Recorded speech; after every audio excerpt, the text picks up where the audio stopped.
السلام عليكم ورحمة الله وبركاته. بسم الله الرحمن الرحيم. الحمد لله رب العالمين والصلاة والسلام على رسوله الأمين وعلى آله وصحبه أجمعين. أما بعد.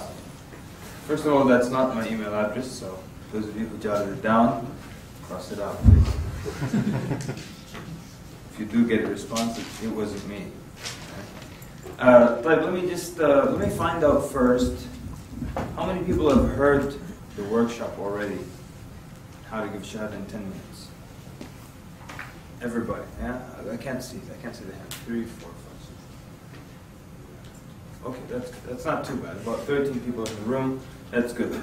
Now, I don't really intend on actually giving the exact same workshop that I've been giving for the last 4 years, because I understand you have an important event coming up, and I want to make it a little bit more hands-on, and we want to do a little bit more of exercises in the class, so that when next week comes around, or was it the week after, you're ready and you're effective when it comes to your Islamic awareness week.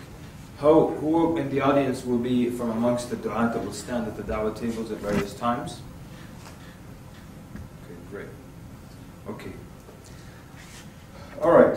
Let me start by saying this. Today we're going to go. This has to be here. I don't even want this thing here. Thank you. No, I'll get it. I can move with one hand. You know what?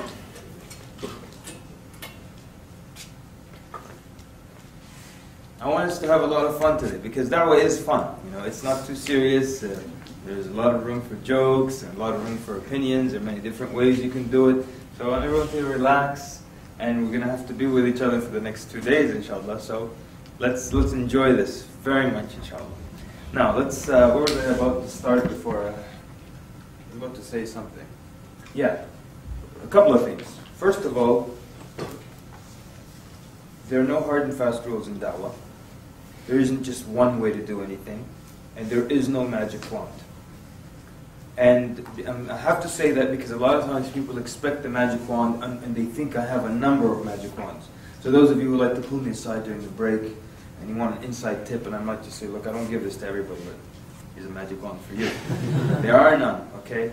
And there are many different rules and many different ways you can tackle one problem. There's so many different ways I can speak to one individual. So because of that, I would like to invite you to feel free to take and leave from whatever I say today and tomorrow. You don't like anything I say, just leave it. It's not a problem. If you like something that I say, take it and apply it. I've been doing this for about 4 or 5 years, giving this workshop, and there are two types of people that come to the workshop. There's one group that wants to feel good that they did something Islamic for the week, that they sat at some kind of Islamic event, and they make themselves feel good by doing that. They go home and that's it. There's another group that will attend, and then they're just going to try some of these techniques. They'll just try them, right? These are the people that I get emails from around the world, and there's so many emails that I get from people who heard the workshop just online, not even necessarily those who attended. But from those who attended, there was a 15-year-old that attended, and the next day he went to school, spoke to his best friend became Muslim, and according to his words, and he's better than some Muslims that I know, some born Muslims that I know. There's some revert American living in Saudi Arabia who heard the workshop online, started giving some da'wah to the foreigners there, and this was 3 years ago or 4 years ago. It had about 53 people that came into Islam. There's another guy who sent me an email from the United Kingdom, and he was listening to the workshop online. It's like 5 parts. He heard 2.5, and he paused it to go get dinner. He said on the way, he met someone who said that, met a non-Muslim. He said, I used something from the workshop. He said something back that was expected, that you mentioned in the workshop. Then I said something back from the workshop to him, and the guy took his shahada and he became Muslim. So he said, I only heard half of the material. What happens when I hear the other half? So, of course, what happens when he hears the other half is that he gets the shahada every 10 minutes, right? No. This is just the title, and I wonder sometimes at people who they get really offended and upset at the title. Sometimes it happens. What are you talking about, 10 minutes? It's not a guarantee, it's just the title of a workshop. We're not saying that if you can tolerate me today and tomorrow, everybody you stop and talk to for 10 minutes, they can become a Muslim. And then if they don't become Muslim, maybe you spoke to them for 9 minutes and 50 seconds, and it's not my fault. So the truth is, it's not a guarantee, it's just a title. But also at the same time, people become Muslim, sometimes without you saying anything. And I always tell the story of the guy that I gave a pamphlet to, and basically he said, "What do I do now?" I said, "For what?" I said, "To become Muslim." So it can't be that I'm that good, just throw a pamphlet at him. Otherwise, I'd just rent a small airplane and throw pamphlets off at the whole city, But what happened was that he was already searching for the truth, I don't know what happened in this guy's life. Maybe he's been reading the Quran for the last 3 months and talking to people and talking to his friends, and his uncle is Muslim and so on and so forth. And then he's walking somewhere and I give him a pamphlet and he said, "You know what, that's it. That's a sign for me, I'm going to become Muslim." So all I did was just one little part, you see. So, but it is true, there are many people who have taken the workshop, they got a lot of shahadas. I always mention this young man in Canada here, heard the workshop online, I'd never met him before. So he wanted to start a dawah group, and he brought, let's say, about 160 people to Islam, but he retained 95% of them. Now, you'll hear me talking about being effective and being successful as a da'iyah. I differentiate between the two. Effective is just the person who is able to get people to take shahada at that moment. But the successful one, those shahadas, they start to pray, they memorize al-Fatiha, they learn tawheed, and they become a part of the community. That's a successful da'iyah. And I'm hoping that you don't just become effective du'at after these 2 days, that you become successful du'at. Because I don't want us to get caught up in the head count, and many people are. Many famous speakers also are caught up in the head count. All they do, they count how many shahadas. And some have incredible numbers, and I wonder how they keep count like that. They'll tell you I brought into Islam, 1,364 people. What do you have? You tattoo every time someone becomes Muslim and you count them. How do you know that? And how do you know that they remained? What is the percentage of those 1,000 that remained upon Islam? Most likely, it's a really, really small percentage. It's probably not even, I would love that it's 1 or 2% remain upon Islam. I don't want you to get caught up in head counts.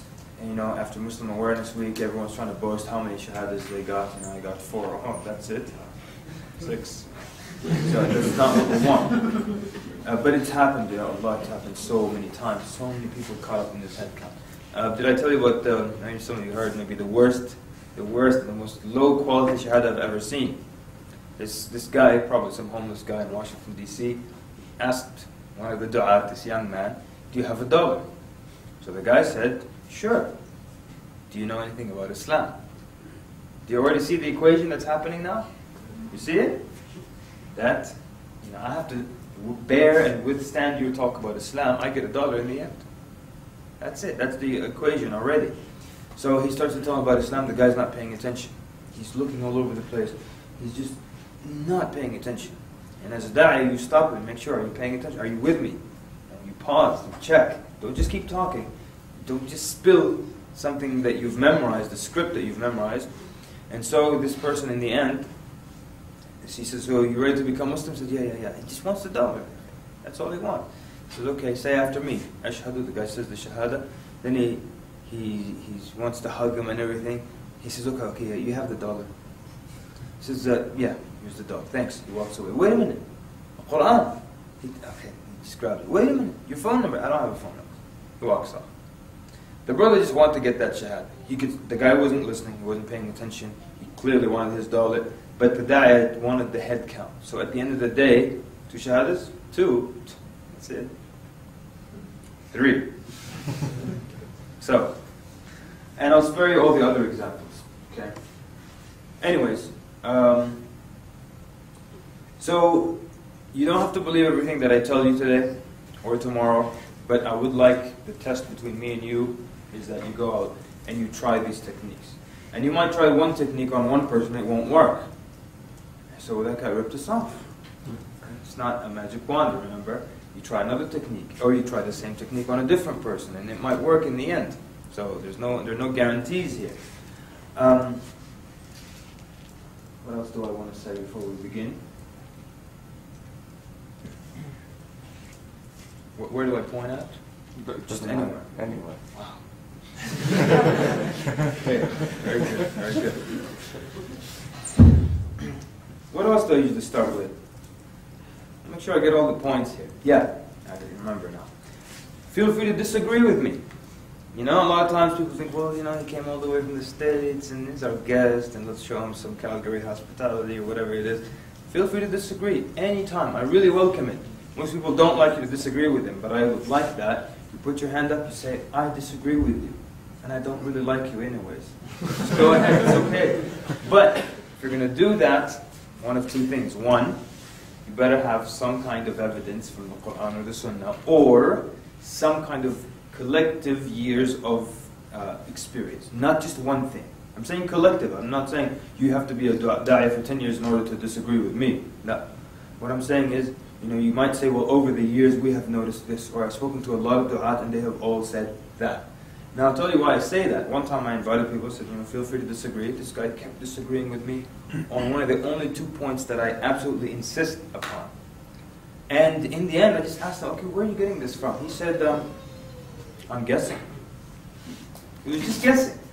So I'm giving you years of collective du'at who've experienced the same thing and it's been proven and tested, and you tell me you're just guessing? So don't disagree with me based on a hunch, but feel free to disagree based on, you know, whatever evidence you have or whatever kind of study you have. And it doesn't have to be a study done by Muslims. It could be even, you know, a psychologist said X. That's fine. Feel free to disagree. Okay? So I welcome that anytime. And I know in every community there is that guy. There is that guy who disagrees with everything. Everything. You know? Good morning. It's actually 12:01. It's afternoon. Argue about everything. You know? And just as a joke now, they tell you there was this guy, and they were talking about this guy, these 4 people sitting together.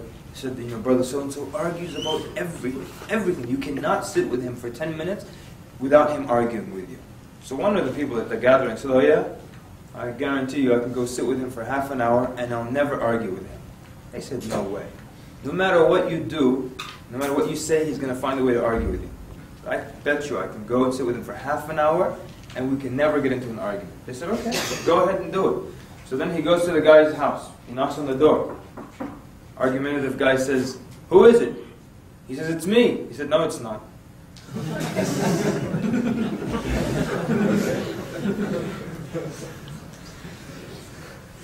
If I catch people dozing off, I'll tell you a few jokes. Got a lot of good jokes, right? Okay, it's probably time to get started, I think.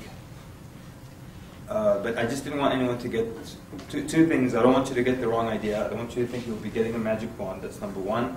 Or that everyone will become Muslim if they spend 10 minutes with you. Number two, I don't want you to think that everything, that you're going to be wasting 2 days of your life. That a lot of people have become, very successful da'at from attending this exact same workshop. And I think we're going to up it up a little bit this time and do a little bit more training and back and forth so that you can be more ready for your Islamic Awareness Week. And I've got another workshop. It's called Dawah Power. It's a bit longer, and there we discuss. Because you have the truth. The truth is really, really strong. Truth is really powerful. So no matter who it is that approaches you, they're not upon the truth. That's one thing that's a given for sure. And you're the one who's upon the truth, right? So when you're upon the truth, it doesn't matter who's coming at you. You know that you have the upper hand. And that's why some people might think, well, this technique is just miraculous. I used it and it worked like a charm. It's not. It's the fact that you have the truth. And the truth is so powerful. And it destroys the falsehood. As Allah Azza wa Jalla mentioned in the Quran, بَلْ نَقْذِفُ بِالْحَقِّ عَلَى الْبَاطِلِ فَيَدْمَغُهُ. When we throw or hurl the truth against the falsehood, Allah Azza wa Jalla describes the word يَدْمَغُهُ, which means it doesn't just put a dent on it or a hairline fracture, but it hits it so hard that the inside can be shown, can be seen. That the dumagh shows up now. So the truth destroys the falsehood. We're going to discuss the atheist. A lot of people are so worried about the atheist. How do I deal with the atheist? How do I convince the atheist? And the atheist thinks that they're the one that's rational and scientific because they don't believe in something they haven't seen or heard or touched. So they're rational. But that's not the case, actually, as you will see, inshallah. Those who believe in polytheism. You know, I've got in the course notes just one page basically on polytheism. So I was in South Africa, and the guy said to me that, you know, after we took the course, we went home, and I watched my older brother with my own eyes. He picked up the phone and called his Hindu friend since childhood, and he basically went through the page from the notes, just kept going through the arguments through that one page not in these notes, so that's another course, you know. But and he said by the time he got to the end of the page, his friend became Muslim. So I'm showing off about this story to Australia. I'm telling them to look at South African brothers; they're doing better than you guys, you know, trying to encourage them. So I'm telling the same story. The guy said, well, the exact same thing happened to me. I opened up that page on polytheism, called up a Hindu friend, and by the end of the page, the guy became Muslim. Now you might think, well, I got to get my hands on these notes. Oh, wow, this is going to be great. No, it's actually just that the truth is very strong. That's it. No magic, no genius. The truth is very powerful. We're going to look at ways of destroying Trinity or talking about Trinity without getting into, you know, chapter this, verse that. Just easy, quick and easy ways. You know, just using these concepts. All right, let's get started. One thing that's very important that I want you to understand, the two types of guidance. And it's so important for du'a to understand. Because once you understand these two, nothing can come in your way. It's so important. Nothing can come in your way once you understand these two. By the way, I am aware of how ridiculous my outfit looks with the sneakers and everything. I'm aware of that. Don't think that I don't know. I do know. But it's you know, I'm going to be standing, so bear with me. It's so important for you to know this, because when you know this, what we're going to talk about now, nothing can come in your way. There's nobody that you can't give da'wah to. It doesn't matter. So, contemplate these verses in the Quran. Allah Azza wa Jalla tells the Prophet sallallahu alaihi wasallam, إِنَّكَ لَا تَهْدِي مَنْ أَحْبَبْتَ وَلَكِنَّ اللَّهَ يَهْدِي مَنْ يَشَاءُ. Verily, you do not guide those whom you love, but Allah guides whomever He wills. Then in another verse, Allah Azza wa Jalla tells the Prophet sallallahu alaihi wasallam, وَإِنَّكَ لَتَهْدِي إِلَى صِرَاطٍ مُسْتَقِيمٍ. And verily, you guide to the straight path. So how do I understand these two verses? One says you don't guide those whom you love. The other verse says you do guide. And the answer is that there are two types of guidance, as the scholars have said. There's Hidayat al-Irshad or Hidayah Irshadiyya, Hidayat al-Tawfiq, Hidayah Tawfiqiyya. Hidayat al-Irshad, that's your job. It's when you show someone what the truth is, which is what you do as a da'iyah. You tell people, this is the truth, that's falsehood, this is the evidence I have. That's it. That's your job. The rest is up to Allah Azza wa Jalla. When Allah opens that person's heart to Islam. So if you understand that your job is just to direct someone to the truth, the rest is up to Allah, who can stop you from doing anything? Who can stop you from talking to anyone? So many times I would see someone with like piercings and tattoos, you know, in his eyeball and piercings all over the place and purple hair, and I said, I want to give that guy da'wah. People with me will always say, no, it looks difficult.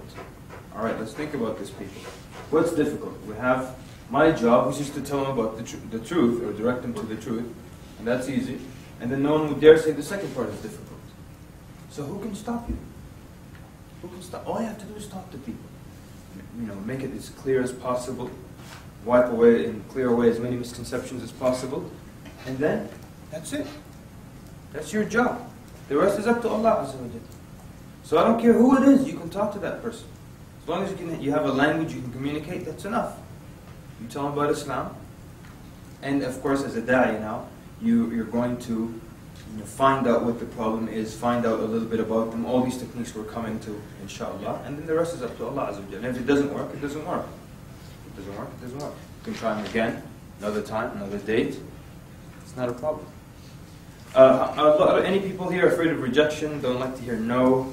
Pass out a pamphlet, someone says no, no thank you. You feel bad a little bit? Anybody? Yeah? It's not a good thing, right? When you hand someone a pamphlet and they just say, no thank you. They walk away. You're like, so, one time I gave a pamphlet to some lady. She was walking by, and I was asking, what is the purpose of life, ma'am? And she took the pamphlet from me like that. There was a trash can right next to her. She was walking really quick, very smooth, this woman. So she took the pamphlet from me like that, and she said to find Jesus. Do it right in the trash and kept walking. Didn't even stop. Her pace didn't even slow down. What's the purpose of life, ma'am? She took it from me to find Jesus. I chucked it in the trash and kept walking. I didn't know what to do. Never experienced something like that. I was just, wants me to walk away. My friend said if she comes back, say, hey, by the way, I found him for you. Here you go. Whatever. Okay, so don't be, you might encounter people and they might tell you rudely that they don't want your pamphlet or get out of my way or whatever it is. I don't know how rude people are here, but I don't think that we imagine in the US that everyone in Canada is so much sweeter. Is that true? No? That's too bad. Okay. Well, maybe because there's more violence in the US, that's why. Because when I was in Toronto, I heard that brothers would get spit at 15 times a month when they're giving the da'wah table in the street.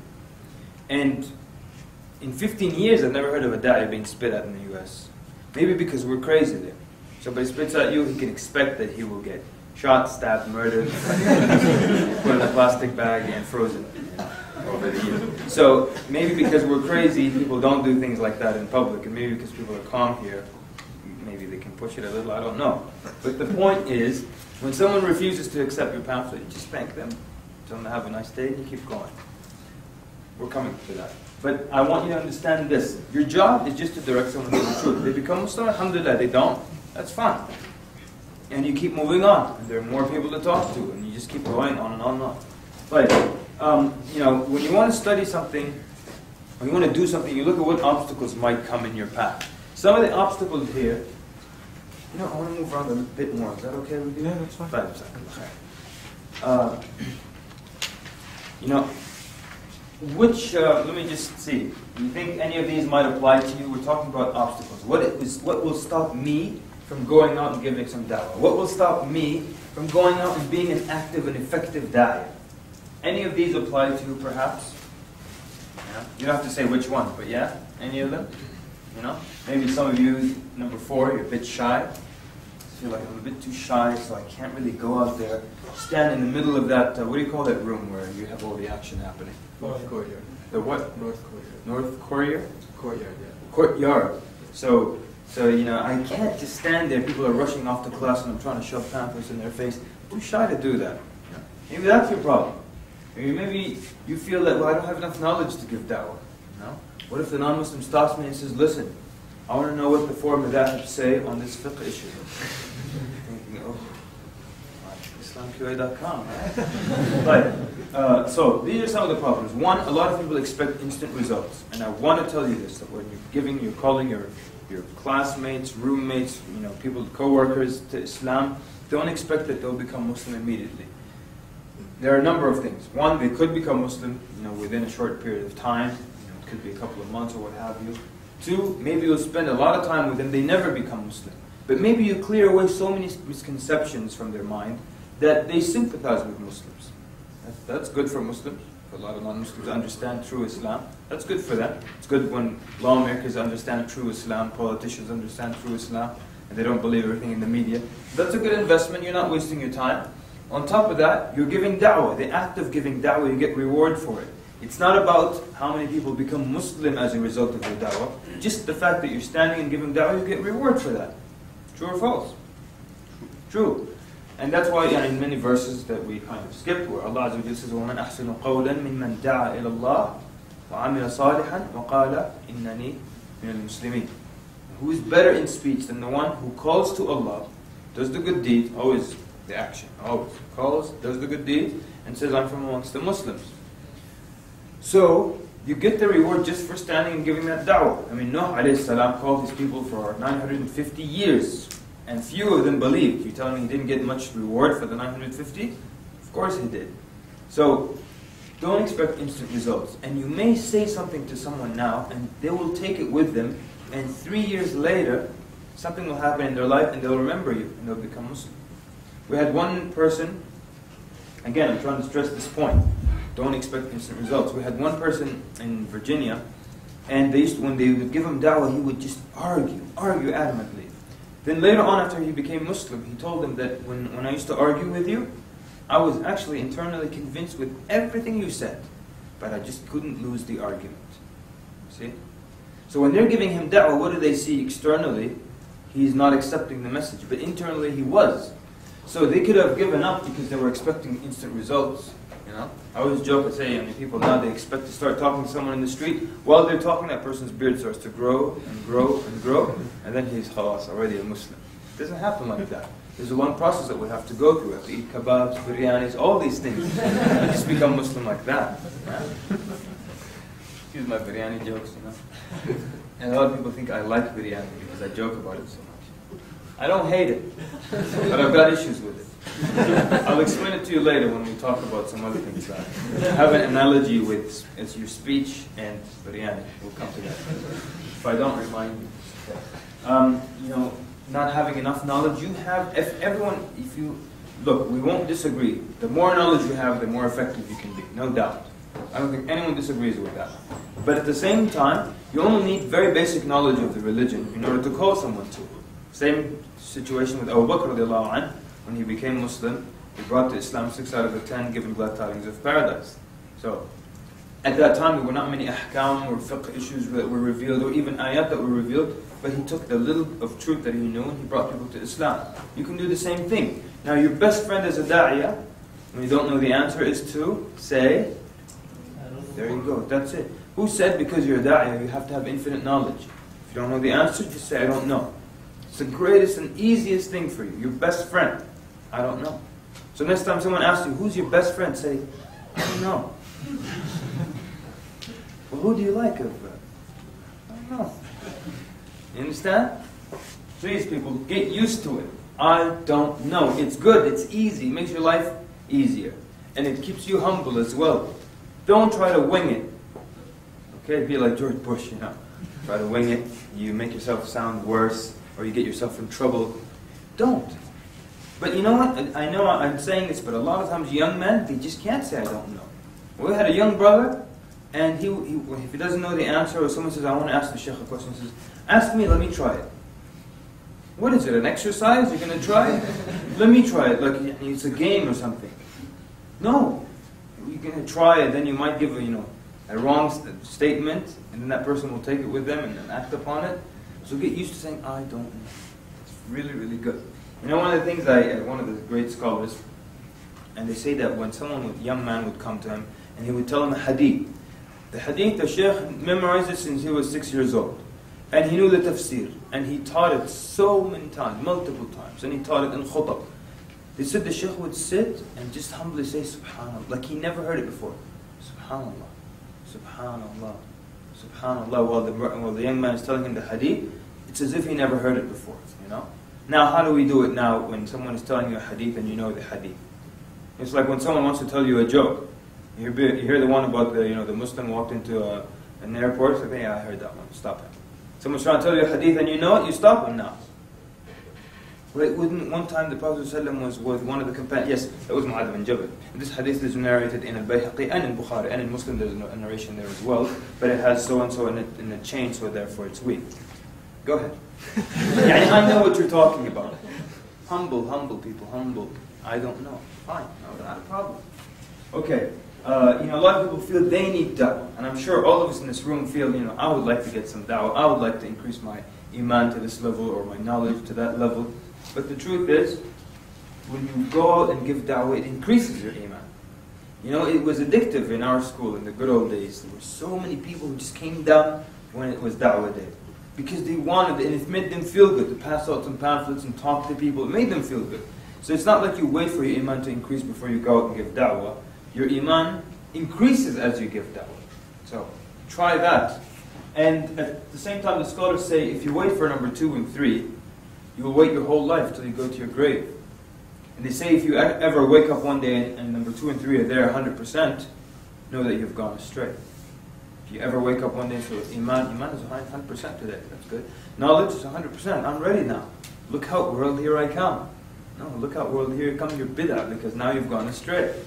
Number 4, we spoke about that. You know what the cure is for number 4?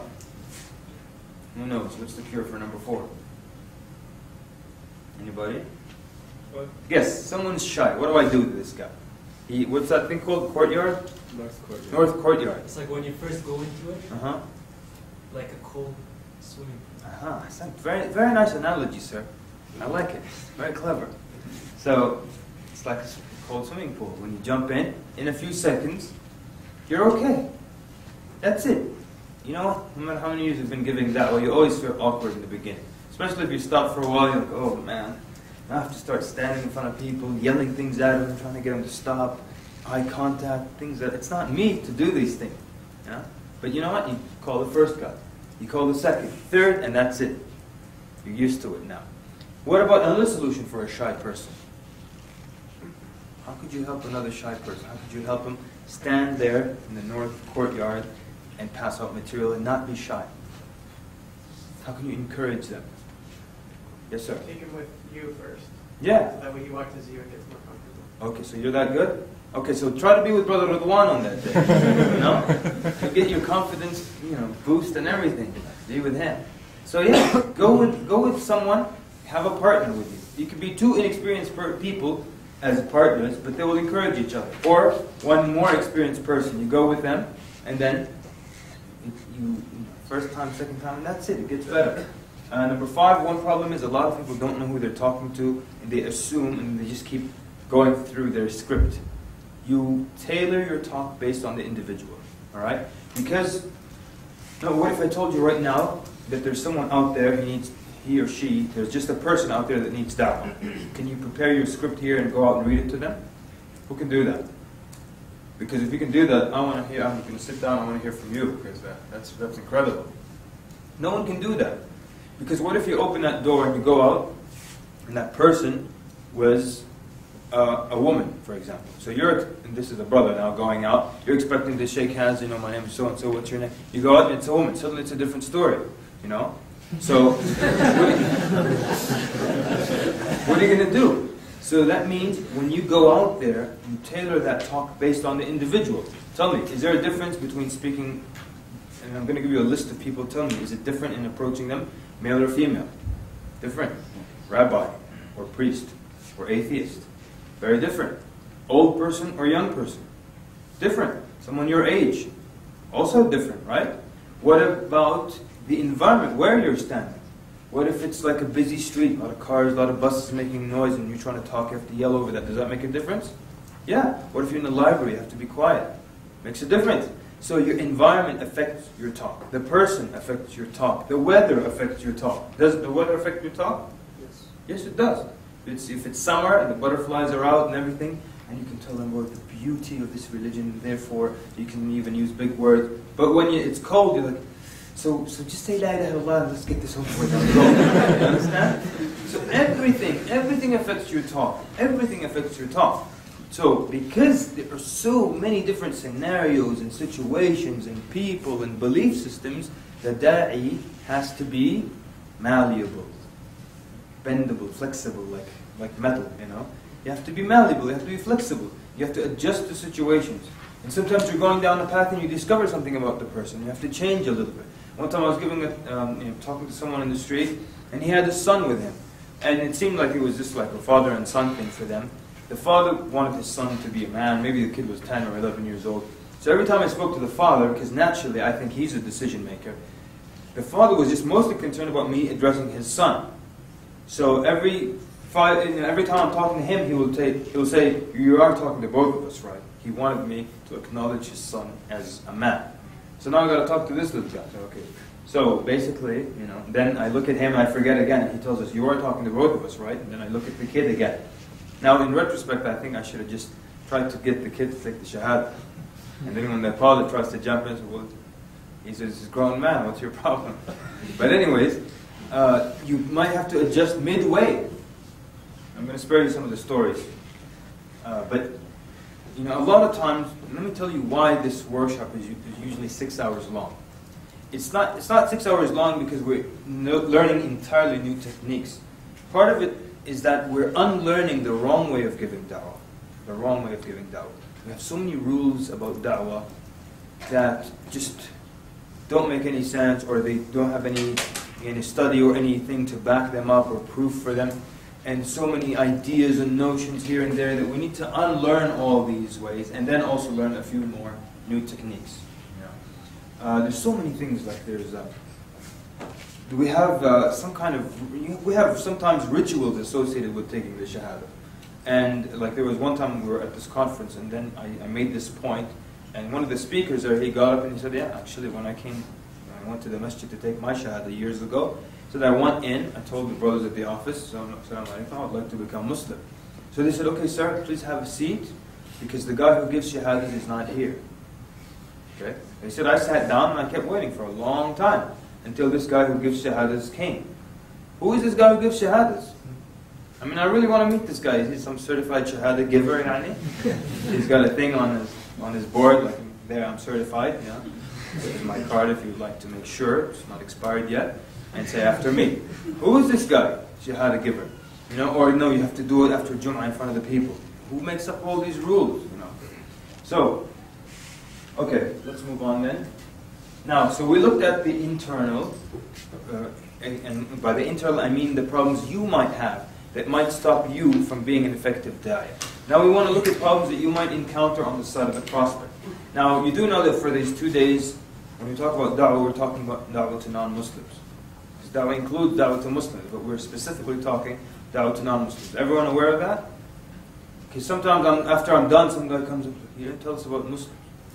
The agreement was how to get a shahada. The Muslim already gave the shahada, or said the shahada, right? So, on the part of the mad'u, or let's call them the prospect, the one that you call into Islam, they also have some things that will stop them from becoming Muslim. One of the ones I want to focus on a little bit now is the first one. And the whole thing I said about why it takes 6 hours, because as we unlearn and we learn new techniques, it might be difficult for you to swallow some of these signs, or some of these points.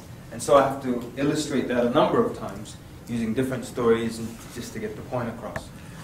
So, a lot of times people will look for a sign from Allah that tells them this is the time to become Muslim.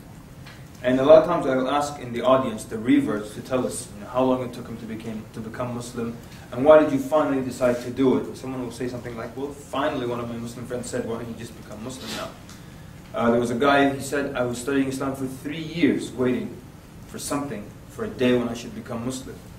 And then, one of my friends just suddenly out of the blue called me up and said, why don't you just become Muslim right now over the phone?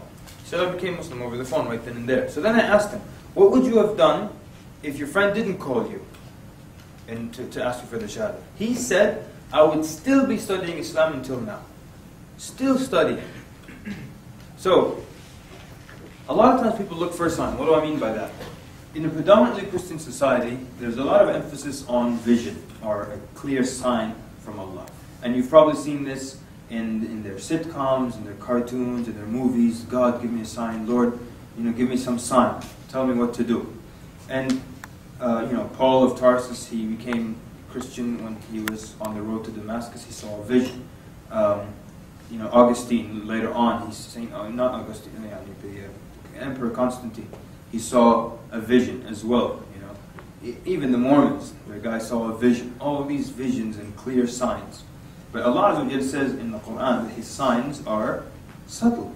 And His signs are for those who contemplate and those who consider. And that's why, so the story goes that I went to pray Dhuhr at an Islamic center, and I saw, as I'm walking in, this Caucasian American man walking out with a bunch of books, and the whole staff of the center, they're walking out behind him and they're waving him goodbye. Alright? So what happened? He came to them and he said, I'm interested in getting some reading material about Islam. Their job as du'at is to fulfill that need. He said, I want to get more material. They said, here's more material. Okay. Now, what would you do here a little differently perhaps? You would what? What would you do differently? Yes, sir. Give them a quick rundown of Islam beforehand. Okay. Anything else? You're right. I'd ask him what he read before. Uh-huh. What he read before? What he wants to read. What he wants to read? What he's looking for. What he's looking for? Good. Is that what you were going to say? Excellent. So it's not that he says, I need reading material on Islam. You say, you want reading material on Islam? That's exactly what I'm going to do. I'm giving you reading material on Islam. That's it. So, come on, you want to try to sell some more a little bit over here? Would you like fries with that? Would you like to supersize that? How come everyone else tries to sell you more, to give you more, but we just want to give the pamphlet? You want pamphlets? Here you go, pamphlets, yellow. You're not on my conscience now, leave. So, how come no one asked him anything? So basically I asked him this question. I said, when I saw him come out, I said, how are you doing? What's happening? He said, well, I've been interested in Islam for a while, and I came to get more reading material. Now, by the way, I'm looking for those of you who have not heard the workshop to respond to me more so than those who have. Okay? He said, I've been interested in Islam for a while, and I came to get more reading material. What would you ask now? There's no wrong question, by the way. And I'm going to tell you what I asked. That doesn't mean that's what you should have asked. There are many ways you can go around about this. So what would you ask? I've been interested in Islam for a while, and I came to get more reading material. What do you want to find out? Yes, sir. Try and find out what's stopping him from becoming Muslim. Okay, good. Try and find out what's stopping him from becoming Muslim. Everyone agree with that? Makes sense. What else? Yes, sir. What do you know about Islam? Okay. Yes? Sorry? What got him interested in the first place? Uh-huh. Good. How long is a while? How long is a while? I like that. Very good question. And all the questions were good. Does they have to be right there? So, how long is a while? And that's the question I asked him. Not that it's the best question, but maybe I've been interested in Islam for a while, meaning, for like 4 days. Maybe it's 5 years. Maybe it's 2 years. I want to know what this while is. Because now we have two branches here. So I asked, how long have you been interested in Islam? He said, for about a year. Now, I know there's a problem. Immediately. Is there a problem? Mm-hmm. Why is there a problem? Because he hasn't accepted the Shahada. Yeah, he's been interested for a year, and he didn't become Muslim. Something must be stopping him. Something must be stopping him. What could it be, possibly? It could be anything, okay? It could be waiting for a sign. Yeah? Anything else? Come on, there are a million and one things. It could be that he likes pork, he likes beer, yeah? Family? Family. What else? Nobody's approached it? Nobody's approached him. Yeah? What else? Misconception. Misconception. There you go. It's possible, right? So you need to, look, your job is, you're like a doctor. You diagnose. You need to find the problem. Always. You need to find the problem. Yeah? Great. I'm happy some people wrote that down. You're a doctor, you diagnose. You all get PhDs after tomorrow. We're done tomorrow. You're all doctors. You tell people I'm a doctor now. In what? No, I've got one.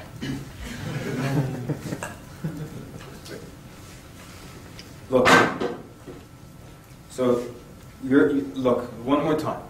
He said he's been interested in Islam for a year. He hasn't become Muslim. You can conclude there is a problem. You need to find out what the problem is. So, give me some questions you can ask this person. What's stopping you from becoming Muslim? What's stopping you from becoming a Muslim? What else? That's right. You're right. No one's wrong. Yeah? What do you dislike about Islam? Okay. I said the guys who heard the workshop would take it easy. Thank you. Sister? Hold on, I'm just kidding. There's no wrong answer. No wrong question. Whatever you want to ask. I'm sorry, I can't hear you. That what? Confused. That you're confused about. Okay, good. These are all good questions. There's no wrong answer. You could have said, I'll ask him, what's your name? That's a right question. Because then you use that name in da'wah. So, I asked him, okay, what did you dislike about Islam? I don't want to know what he likes about Islam. I don't want to know that. Because I don't care. I want to know what he dislikes about Islam. I mean, he might tell me, if I ask him, what did you like about Islam? He'll say, I like the 5 prayers. I like the 5 prayers. Salah, I like Salah. He just said Salah. I like Hajj. Hajj is good. Zakah is nice. I like Zakah. I don't have time for that. I want to know, what did you dislike? What's stopping you? If you've been interested in Islam for a while, what's stopping you from becoming a Muslim? Maybe there's a concept that he doesn't like. Again, you're the doctor. When you go to the doctor and you say, I feel some dizziness in my head. He says, okay. Your nails, are they growing well? Yeah, nails are okay, good. Your nails are good. Knee joints, everything good with your knee joint? Yes, knee joints are good. Your hearing is good? Yeah, my hearing is great. How about your stomach? He doesn't ask about what's good. He tries to find out what's wrong. So you ask about what's wrong. So then, now let's follow the scenario now. Until now, we don't know what's happening with this guy. We're guessing. So I don't know if it's a sign. I don't know if it's a misconception. I don't know if it's his wife who won't accept it. Do you know? No. Come on, people, we don't know, right? We don't know. We're trying to find out. So, our first question, what did you dislike about Islam? I want to get right to the heart of the matter. And his answer was, he thought about it sincerely. And he said nothing. Well, now what do you think might be the problem? So now we know it's not a misconception. It's not something with Islam that he doesn't like. What is it now? Possibly, keep guessing, it's possible. Many other things. It could be his wife still. Or it could be that he's looking for a sign. So now he said, all right, and now I have only this hunch that he's maybe looking for a sign from Allah. So I'm going to test it. And if it's not, I'll go for, maybe it's family member or other influence.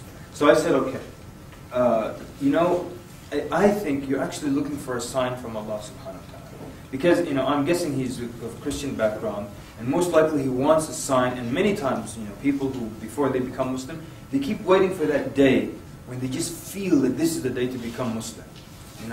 Everything is so romantic these days, I mean, it really is. Everything is romantic, and that's not a bad thing, It's good, I think, right? But, so there's too much emphasis on, they want to wake up one day after a good night of sleep, and they go like this, and then there's a robin singing on their windowsill, and the sun is out, and it's just, everything is so romantic. They say, this is the perfect day to become a Muslim. And I was told people, it's not that romantic. It could be just some, some imam with a broken accent is a little harsh. Come, say after me. And it's just, a very difficult situation. It's nothing romantic about it whatsoever. So I told him, look, I think you're actually waiting for a sign from Allah to tell you should become Muslim today. But let me tell you, and this is exactly what I told him. I said, listen. And by the way, a disclaimer here. As I am telling you this story, I become excited as I'm telling you this story. But that's not how I talk to people. Because I'll tell you, I said this. But I don't speak to them like that. We speak very calmly. But I'm all excited now telling you this story. So you speak to people very calmly, and very mature and calm and sane manner. Right? So I was telling him, look, the signs of Allah, they're very subtle. You don't expect a deep voice to tell you to become Muslim, or a beam of light to show up in a dark room or anything. Allah says in the Quran that verily, in these signs, إِنَّ فِي ذَلِكَ لَآيَاتٍ لِقَوْمٍ يَتَفَكَّرُونَ أَوْ لِقَوْمٍ يَعْقِلُونَ. Verily, these things are signs for those who contemplate or those who consider. There's another verse in Surah Al-Ra'd, the thunder, in the beginning. So, if you contemplate the signs of Allah, you'll recognize it's a sign of Allah. If you consider, you'll find out it's a sign. It's not like neon signs. The signs of Allah are subtle. So I told him the signs, Allah tells us in the Quran that His signs are subtle. You already got your sign. What's His sign? Can you tell us? I told him you already got your sign. Someone who hasn't heard the workshop.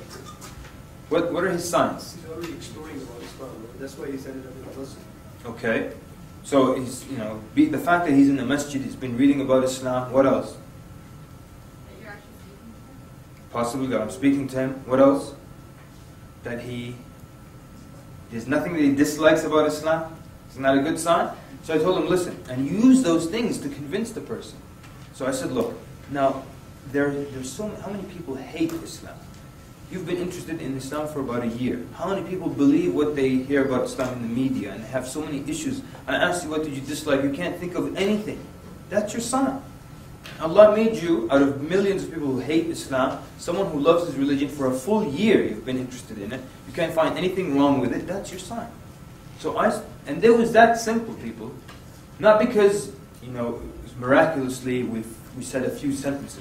We said, inshallah, the right sentences after doing some kind of probing and questioning and diagnosis, So basically, I told him, I think we should become Muslim right now. And you have the rest of your life to read these books and many other books. And you're going to keep reading just like all of us until we go to our grave. So he actually just became Muslim right then and there. Now, how long was that talk? It was short. You know why it was short? When you diagnose, when you find and you address the exact issue, it becomes a short talk. The problem is many people, they want to keep talking and talking and talking. And they want to throw scientific facts, and they just want to throw things and hope something sticks finally. But that's not how you do it.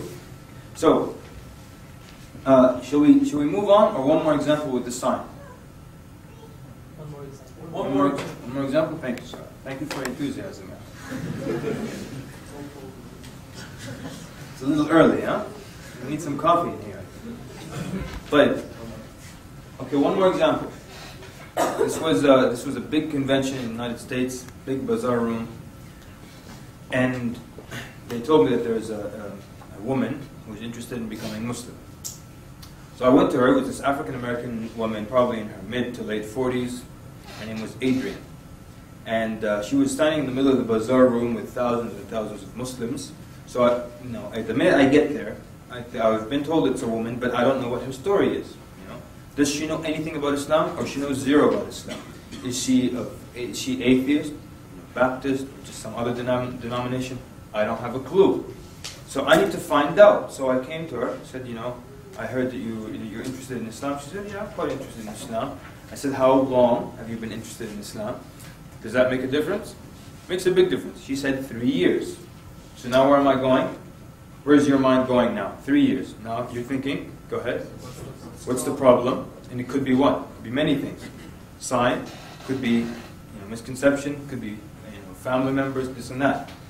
And in her case, first of all, she said that. No, so now I said, do you know much about Islam? She said, yeah, I read some books about Islam. So you believe that Allah is one? She said, yes. You believe that the Prophet ﷺ was actually the Prophet of Allah? She said, yes. The 5 pillars make sense? Yes. And I think we did a review of the 5 pillars. You could do that in 50 seconds. Fine. So now she has the ingredients of becoming a Muslim, right? So if someone has the ingredients of becoming a Muslim, what's your next step? Go ahead. Now, if they have all the ingredients of becoming a Muslim, then you ask for the Shahada. Make sense? They have all the ingredients of becoming a Muslim, you ask for the Shahada. If they're missing them, don't ask for the Shahada. Maybe not. But she now had everything, the 5 pillars, the Tawheed, the Prophet ﷺ. So I said, you should become Muslim then. He said, no. Now I need to find out what the obstacle is. So she said that her fiance told her, when you're going to go to that Muslim convention, don't come back as a Muslim. Now how do you clear that? How do you clear that? How do you fix that? Yes, sir. Well, I mean, in her way of thinking, she went as a Muslim. Possibly. It's very possible. I mean, you could argue with, tell her that, you're basically there, you just have to say it. What else? Yes, sir? You discussed the importance of either following or taking the opinion of her fiancé or taking the opinion which is expressed in Islam. I didn't quite get you. I'm sorry. But I think you're on the right track. What would be more important to her? What her fiancé says about Islam or what she's hearing from us? There you go. Very good. Yes, sir? What is your fiance's problem with Islam? Okay, that's possible. Yes, sir? Kind of along those lines, but also why did you bring him with you? Okay, that's possible. Yes, sir? Should we do it secretly at first and something it out? Okay. Yes, sir? Nothing's wrong here, by the way. Yeah? Could you say, you never know when you're gonna die? Uh-huh. And keep pushing that thought further. You might die by the time you go home. So, okay, very good. So now, what we're getting her to see is that, you're reminding her of the akhirah, people. It's Allah and it's eternity in the hellfire versus, this guy. And that's basically what I told her. So we fixed this problem very quickly, actually. Said, okay, listen. On the Day of Judgment, everyone will stand in front of Allah by themselves. Allah will call you by name. And you'll be held accountable for your deeds. And you'll be held accountable for everything. The disbelievers, they will just be held accountable. So your boyfriend, or your fiancé, or your family or father, nobody will stand and answer on your behalf. So you're responsible for your deeds. So then basically we took care of that, and that was the end of that problem. I said, now, become Muslim. Because now it was an obstacle. We fixed it. You ask for the Shahada again, right? Because that was what's stopping her in the beginning. You asked for the Shahada again. She said, no, I just want to, just not ready. I want to take my time, or want to see how things go. So I figured maybe she's waiting for a sign from Allah. Now let's see. Maybe I was right. Maybe I was wrong. I don't know. So I'm testing it. I told her, look, I think you're waiting for a sign. Let me ask you this. If you were going to get a sign from Allah, if Allah wants to tell you you need to become Muslim, will you expect to be walking down the street and then you see a big neon sign that's flashing that says, Adrian, become Muslim right now? She said, no, I won't expect something like that. So you might expect that sign of Allah to be subtle a little bit. She said, possibly. I said, like some short, annoying man with glasses telling you need to become Muslim right now. So she laughed, she said, that's possible. So then I'm trying to get her to see that, you've got your sign from Allah. So I told her, listen, and you're not going to find anything phenomenal about what I'm about to tell you. It's very simple things. You're just trying to get someone in front of you to think. I told her, how many Muslims are in this room right now? She said, thousands of Muslims. I said, how many non-Muslims do you think are inside this room right now? She said, probably just me. I said, how many non-Muslims are outside of this room? She said, billions of non-Muslims. I said, okay. From the billions of non-Muslims in the world, Allah chose you to put you in a room amongst thousands of Muslims. And you've been interested in his religion for 3 years. I asked you if there's anything you dislike about his religion. You said no. I told you, give me a good reason. I forgot to mention this. Give me a good reason you won't become Muslim right now. A good reason and I'll leave. I won't bother you, but just give me a good reason. Nothing like, oh, I gotta give me a good reason. And she couldn't think of a reason. I said, I asked you for a reason, you couldn't think of one. We went over the ingredients of being a Muslim, and you're essentially there, as far as belief, and you're still waiting for a sign from Allah. So do you think that was enough to get her to become Muslim? No. So basically, in the end I told her, and I don't do this with everybody, but sometimes you can see how much you can go with people based on their personality and how friendly they are. I said, listen, I actually have to go now. I'm going to give you 3 seconds to become Muslim. No pressure, right? Because it was kind of a jokingly I said, look, I'm going to give you 3 seconds, I have to go now. 1, 2, 3. I started to walk away. She said, what? You're just going to leave me like that? And she became Muslim. So, again, it was a combination. In this example, we see how many ways you can say, well, maybe this is the issue. Maybe that's the issue. And you can ask. Like one brother said earlier, one of the easiest ways to find the obstacle is to say, what is stopping you from becoming a Muslim right now? When do you ask this question? When they have the ingredients, the 5 pillars. You say, what's stopping me from becoming a Muslim right now? Then they will come out with it. Oh, it's my fiance. Oh, it's this. Oh, it's that. Or it could be any one of these. So when you're looking for this external problem, it could be a sign. It could be a misconception they have about Islam or about the Muslim. That's why you ask, what did you dislike, or what caused you any problems, or what caused friction in your heart. You find out what the misconception is. Or it might be the influence of family or religion. It might be that you think, religion just causes problems worldwide. You might experience that on campus in a few weeks. Someone might tell you, well, I don't like to talk about religion because most people die, or more people die because of religion than anything else on earth. Have you heard that before? Okay. Now, who would like to answer that for us? How do you refute that? Someone who hasn't heard the workshop, please. Let's get some fresh ideas here. And Tofla. The 2 most destructive wars in human history had no religion in them whatsoever. Okay, very good. Yes, sir. Same thing? No, I was going to say the plague and stuff like that. Okay, so people die because of diseases, possibly. Okay, yeah? I was just going to say a lot of people died from wars since the beginning of time. Okay, but what if they argue these are religious wars? But not necessarily. Okay, good. Yeah? Use examples. Good. Try to. He said, give me some examples. Yeah. Try to get to explain to them the difference between religion and followers. He's trying to keep the blame away from religion and? Yeah, it's more of like a political side of religion. It's not really like a religious thing. Okay, good. All these answers were actually correct.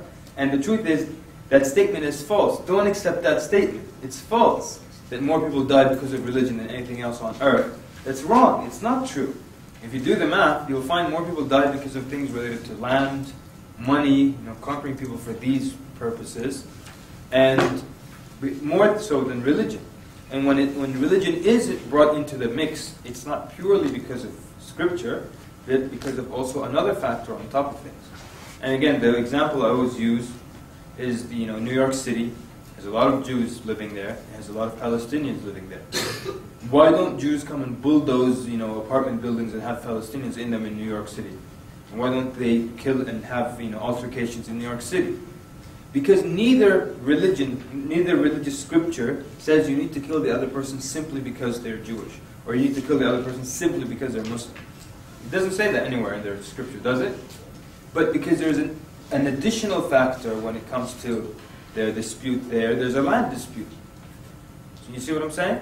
So it's not that there's any religion in the world where you open it and the scripture says just go kill the other person because he doesn't belong to your faith.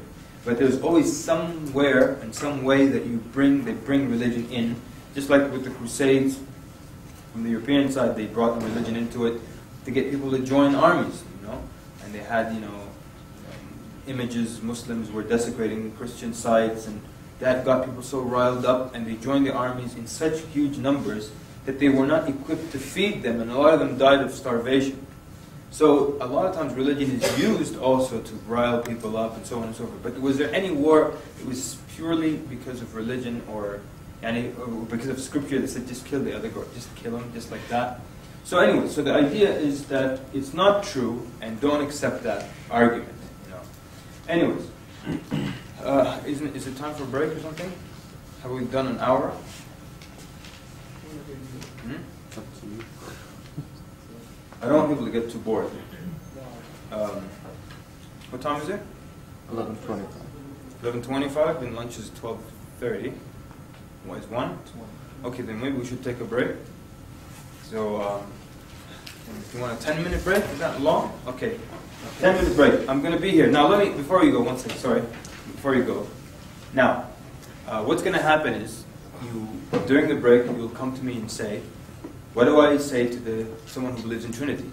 And I will say, actually the part on Trinity is coming up in the notes. Then someone else will come and say, what do I say to the one who's an atheist? And I will say, actually, if you wait with us, it's coming up in the notes in a little bit. Then someone will come and say, how do I deal with the Hindu? And I'm going to say, well, you know what, Hindu is coming up in the notes in a little bit. So, I welcome all your questions. Let's ask me any question related to something we've already discussed, because there's a lot coming up. So try to ask me about things we've discussed. Say, I didn't understand that slide, or you skipped this slide, what is that saying? And so during the break, because we don't have too much time, and I want us to get as much as we can out of these 2 days.